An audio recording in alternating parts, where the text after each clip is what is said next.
नमस्कार. हनुमान जयंती तर आपण सगळेच मोठ्या उत्साहात साजरी करतो. पण या दिवसामागे एक जी अद्भुत कथा दडलेली आहे ती माहीत आहे का? चला तर मग आज भगवान हनुमानाच्या जन्माची आणि त्यांच्या पराक्रमाची तीच अविश्वसनीय कहाणी जाणून घेऊया. आणि या प्रवासाची सुरुवात करूया एका मोठ्या रंजक प्रश्नाने.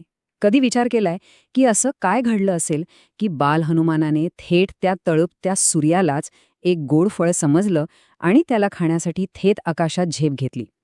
याचं उत्तर त्यांच्या जन्माच्याच कथेत आहे. चला, कथेच्या अगदी मुळाशी जाऊया. हनुमानाचा जन्म हा काही साधासुधा जन्म नव्हता. त्यांना साक्षात भगवान शिवाचं रुद्र रूप मानलं जातं. आणि ही कथा सुरू होते त्यांच्या मातापित्यापासून. त्यांच्या आई होत्या माता अंजनी. त्या भगवान शंकरांच्या इतक्या मोठ्या भक्त होत्या की त्यांनी पुत्रप्राप्तीसाठी खूप कठोर तपश्चर्या केली होती. आणि त्यांच्या भक्तीवर स्वतः भगवान शिव प्रसन्न झाले होते. आणि त्यांचे वडील होते शूरवीर वानरराज केसरी.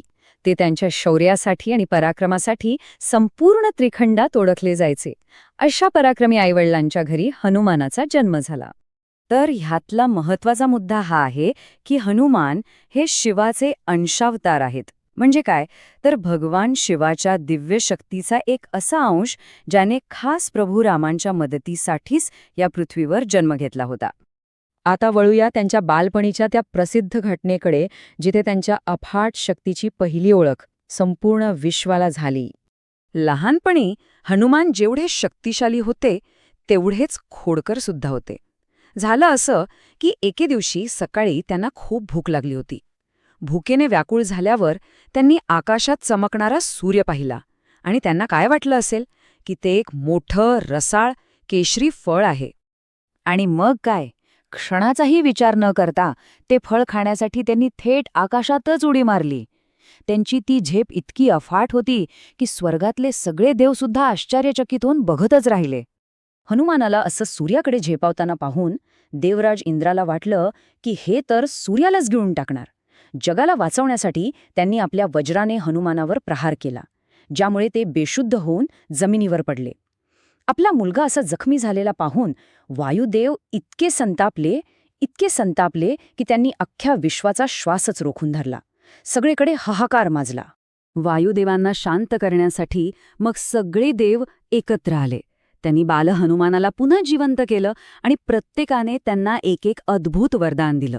यात अतुलनीय शक्ती होती, हवं तेव्हा रूप बदलण्याची क्षमता होती, कोणत्याही शस्त्राने जखमी न होण्याचं वरदान होतं आणि अमरत्वाचा आशीर्वादही होता.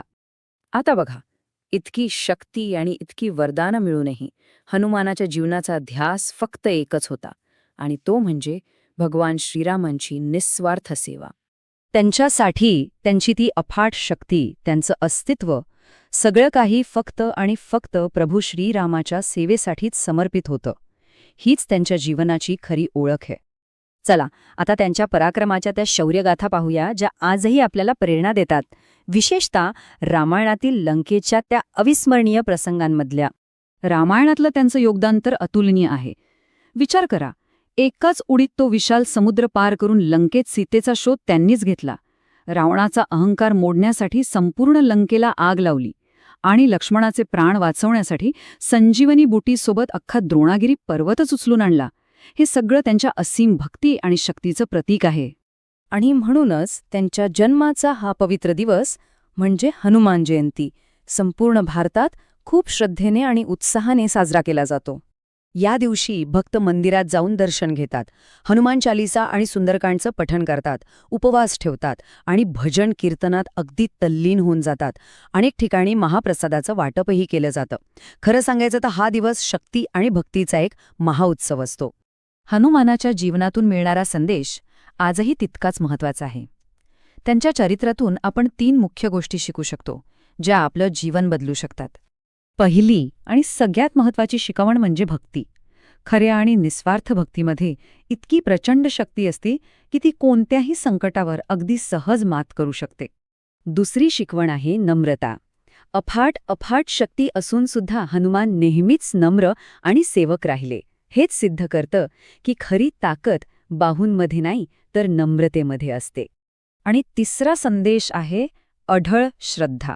जर आपल्या ध्येयावर आणि आपल्या देवावर आपली श्रद्धा अटूट असेल तर जगातली कुठलीही शक्ती आपल्याला थांबवू शकत नाही. तर मग या अद्भुत कहाणीच्या शेवटी एक प्रश्न उरतोच. शक्ती, भक्ती, नम्रता आणि श्रद्धा यापैकी हनुमानाच्या जीवनातला असा कोणता एक गुण आहे जो आपण आपल्या जीवनात उतरवणार? यावर नक्की विचार करा. जय बजरंगबली.